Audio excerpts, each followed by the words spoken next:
Hi, and welcome to a double feature of PlanCo Spotlights. Today, the spotlights are two, and one is from Sammy Dodgers, and the other is from Intim 305. My name is SPRidley, I'm your host, and I'm with the amazing and awesome Sdanwolf here. How are you, Sdan? Mr. SPRidley, we're together again. We're together again, that's true. So I want to remind you that everything that we do here in PlanCo Spotlights is dedicated to Special Effect, a charity devoted to providing fun and inclusion for people with disabilities. And that's an amazing thing to give money to, no? So we have two links. One is to give money to them, just giving page, and also a link to their website in the description of this video. And let's start in talking about this spotlight, and it's a coaster spotlight. The coaster spotlight is made by Sammy Dodgers, and it's called the Backwoods. So let me read the description here a little bit that he wrote. So the Backwoods.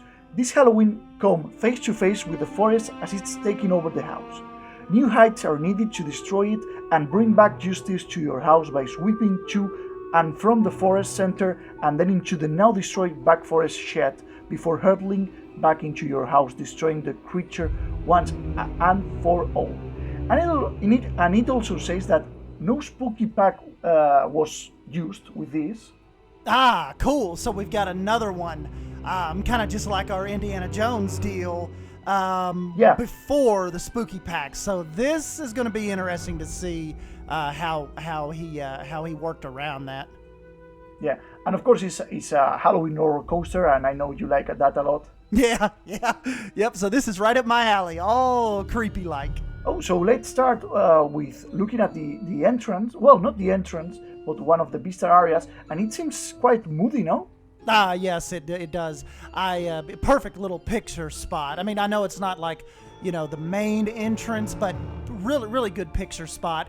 And the lights, the light projection on this, really cool. Yeah, I think the lighting is really good. We're going to see this at night because I think it's how it works better. The lighting that Sammy did was really impressive, actually, with the reds and greens. And it's really realistic also because in this type of rides, of coasters, you see the white lightning usually in the lift hills. And I really like that the logo is you are watching the whole coaster from the lift hill, no? Yeah. So actually, if you can see, this is actually uses a lot of pieces, so it's already on a park. Oh, I love that show building kind of. Yeah, show building. Like the housing kind of. Exactly. It seems really realistic with the air conditioner units and the air conditioner tubes, the white ceiling. Because of course, if you are a real park, you don't want to waste money on spending in making roofs themed. Because nobody's going to see I love it. I love it when people do this kind of like, they have the facades made where you can't really, like if we're down on the guest level, you can't see up on the roof. But when people still design that is really cool. So I think we're going to visit the queue. The queue is really well themed, I think. You're going to see it now. And actually, this is difficult because he made a lot of paths surrounding the coaster. So it can look realistic like in a real theme park. Nice. But it's actually, I have to say, it's actually really difficult to know where to go.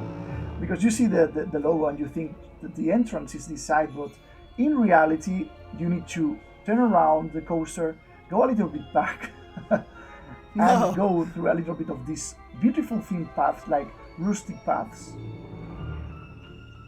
That play well with the wooden coaster. As you can see, he used a lot of pines. Yeah. And here's the entrance, and there's another logo, of course, telling you that how the coaster is called. And so maybe that was more like that first part might have been more of a picture vista type point. Yes, it's a vista point. Yeah. That's for sure. Maybe something to fix or a little bit of positive criticism is maybe making a sign in one of the vistas, saying, telling you where you need to go to find the entrance, so you don't turn around like a million times in the paths. But that's just a little thing. It's really cool that he made a vista point. Yeah. Before we had that vista point actually, so. And we're going to enter the queue area, and as we can see, you start from the outside. Oh, look, he made the waiting time sign. Ah, So from this 80 point, minutes from this point. That's yeah. cool. Yeah, that's cool. We have a little bit of cattle pen queuing. Like we all hate cattle pen queuing because it's cattle pen queuing and it's really boring. But it's realistic. We have to say that it's not a bad thing to do because it's. And they put a fun kind of spin on it, especially with the vines, growing up on the ceiling and all that. Yes. That's cool. I really like the vegetation. The vegetation is really well done. That's. All right, then you make your way back outside here, 120 minutes. Another good detail is that they usually in theme parks they usually have like this to cut some of the queue. They usually okay. So yeah, you could set this up as like an extended queue if you needed to. Okay, yeah, cool. You lose a little bit of this amazing vistas of the coaster if you do that, but it's actually really long. Oh, look at the pole coaster passing. You have really nice interaction with the coaster. That would be cool. Yeah, that's something really cool in some theme parks. The queue interacting with the coaster. Yeah, so if it was on a slow day, you wouldn't actually probably bend all the way up that way. It would, it would just let you in right here. Mm-hmm. Okay. So it was 60 minutes from this point. I think we are entering the main building of the queue with 30 minutes left. This is the entrance. Okay, now I understand. Yeah. This is really nice. We have a cast member, I suppose. He's using a pirate, so that's actually really cool. That's cool. And you enter the main building.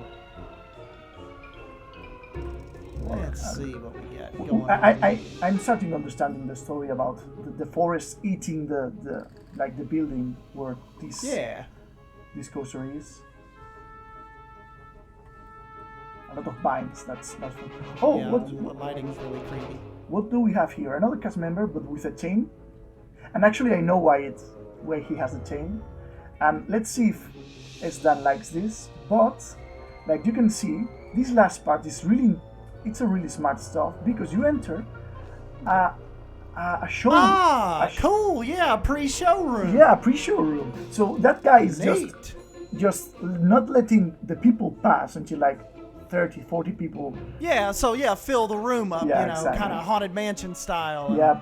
Sadly, awesome. there's nothing in the video. Maybe he has something in the video in his YouTube channel, but there's no. I tested there's nothing in the screen. We'll have to go check out his actual channel and see. He's probably got like you said, some kind of video rolling. Yeah, I'm probably really cool. Yeah, that's I think it's a really cool detail to have, like realistic detail.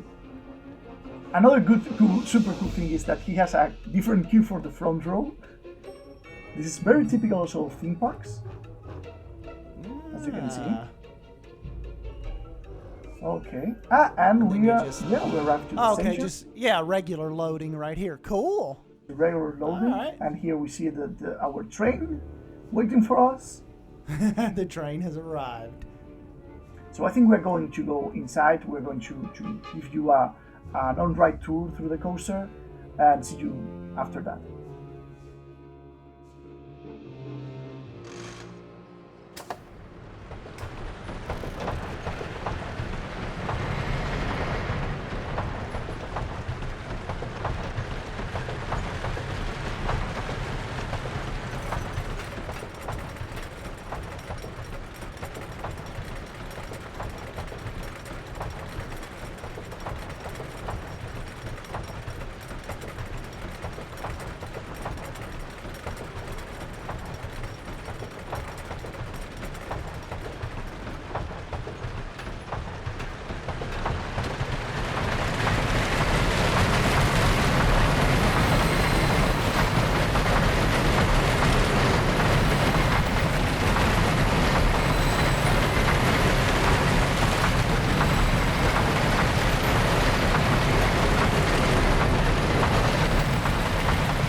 So, Sdan, what did you think about the coaster?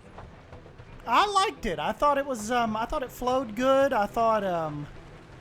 It didn't seem to have like the. Didn't have a lot of air time, but the speed kind of made up for it. It's a speedy coaster. Seemed pretty quick. Without looking at the stats, I don't want to say how quick, but I would definitely think it was over 50 miles per hour.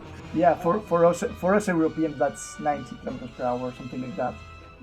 Yeah, so like I said, what it lacks in airtime, it kind of makes up for in speed. So yeah. I thought it was pretty cool, and a lot of bank turns. Right, and I'm definitely not like Silverette Bear, Free the Bear type level guy to be critiquing a coaster, but just from my experience in the game and watching coasters. I liked it. I really, probably one of my favorite parts is the pass through photo part. Really, really cool. I really like that he went the realistic way to make this coaster feel like a real coaster in a real theme park.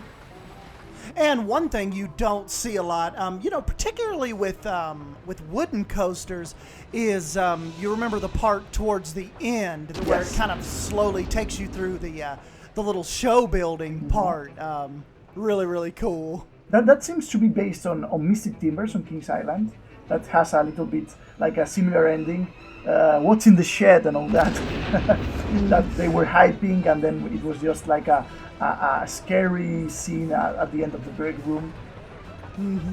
Yeah, that was cool. That was a pretty cool little twist on it. And like I said, the one of my favorite parts of the project is the massive the show building. How he's got it all roofed in. That is really, really cool. Like I said at the beginning, I love it when people do that, when they roof that off with the AC units and all that. Really, really cool. And things like details like the showroom, the cutting the queue, those things are really. I think that those bring a normal park from a really well thought park, I think, or coaster, or whatever people are trying to make in that coaster. We haven't showed the exit, but actually it's also realistic made. I'm going to show it now, and it has like the photo building and the store at the end where you can buy merchandise of the coaster. Yes, the little coaster gift shop, and a lot of coasters are turning to that nowadays. Like I was saying, my home park in Dollywood, like Wild Eagle, Mystery Mine, Lightning Rod, they all have these little gift shop areas attached to them now, and it helps with merch and helps the park in revenue, and I think that is really cool when they a lot of these parks are turning to that Disney style. Gotta have your gift shop at the end of the queue, or at the end of the ride. You definitely don't just don't want to walk out anymore and then just that be it. So I think that's really cool how Sammy has added that in. Mm-hmm. So really good work, Sammy. Actually, only maybe some positive criticisms. Maybe the queue is a little bit repetitive with the theming. I understand it because there's no Halloween. You didn't use Halloween DLC, so understandable. But maybe a little bit of the bind story is a little bit too, like you use too many binds. But actually, I have to say also that it's that type of realistic queue of theme parks like King Island and others like Six Flags theme parks that don't try to theme coasters but don't go over, they don't do typical Universal Disney style theming. Right, yeah. This coaster was kind of like it stayed true to its budget. I mean, yeah, the vines I think maybe got a little repetitive there in the queue, but that's as far as this is what Sammy had to work with as far as not having the spooky pack. So if we look at it in that sense, it's still pretty awesome considering this is what Sammy had to go off of. So yeah, a little bit of constructive criticism I think is good. Got a little repetitive with the vines in the queue, but overall I think like you said, really stellar job. Yeah, really good job, Sammy.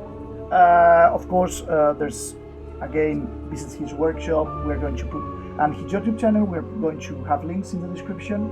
And I think this is time to pass to the next, our next object, and that's from Team 305. So let's go. And we are back, this time looking at one of the items submitted by Team 305. In this case, the SNS Drop and Shot Single Tower. This was submitted in the category of something else because in reality it's not a real ride, but it's a fake custom ride made from scratch. The trees, the paths and the cues were added by me, so to give it a little bit of life for the video, but what you get with the download is only the ride itself. So I gave it a look before and now I'm going to watch it with Sdanwolf, and it's a lovely ride. Of course it's based on the SNS Drop and Shot Tower with multiple versions around the world, Park Warner, Thor Park, Six Flags chains, and of course it's the typical mechanism of going super fast up and going super fast down. Oh, got you. So yeah, so his version here is kind of so we're talking about like a pneumatic type of version. Yeah, it's a pneumatic kind of version, and as you can see, cool. It's super realistic because as you can see the tubes are, wow, like he actually made the pressure, the air pressure tubes that make the mechanism go, and the cables, and wow, it's like, if you look that is awesome. If you look at it, you really think it's made by Frontier for the game. Like they actually made a drop tower. Also, Frontier, we need this drop tower in the game. Thank you. But yeah, we need a smaller footprint. Sam Denny, if you're listening, we need Intim 305's smaller footprint here, please. Yes. Yeah.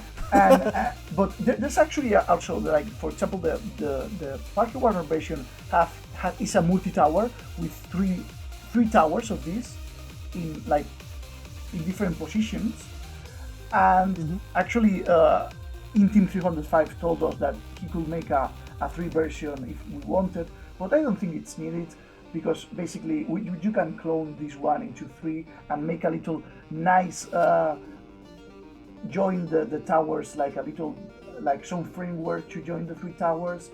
As you can see, he also used billboards to decorate that are really typical in this type of drop towers, where they put like the logo of the tower, or even, and he's even got his he's got his little service ladder that goes all the way up to the top. That's really awesome. And the only thing you can actually talk that it's a pity, it's that, as you can see, I've used one of the animatronics we always use to show the scale of objects in PlanCo, and it's a little bit too big, like maybe 2 times the width that it should be. Just a hair. And of course too, we know how tough it is to, especially with like the smaller details, like you see he's got his shoulder straps. That was probably the smallest that he could absolutely get it. Exactly. And that's nothing to scoff about. Like, he did an amazing work. The scale, it's just really difficult to work with realistic scale. And his steel work looks incredible. Yeah. Like you said, from back up, you could think that it was a Frontier asset. I mean, he really did an awesome job on this. And there's a surprise. The building is actually 2 pieces. We have at the tower that it's 1,695 pieces, and then we have the seats. Don't tell me you can. Don't tell me you're about to slide this up. Yeah, you can slide it and put it in a position, whatever position you like. Like, oh my God, it's amazing. That is some higher level thinking. Yeah. Like, he really thought to himself, what I need to do is separate the tower from the actual seating system. That is some higher level thinking. Yeah. I like that. It's amazing. As we said, this was a small object.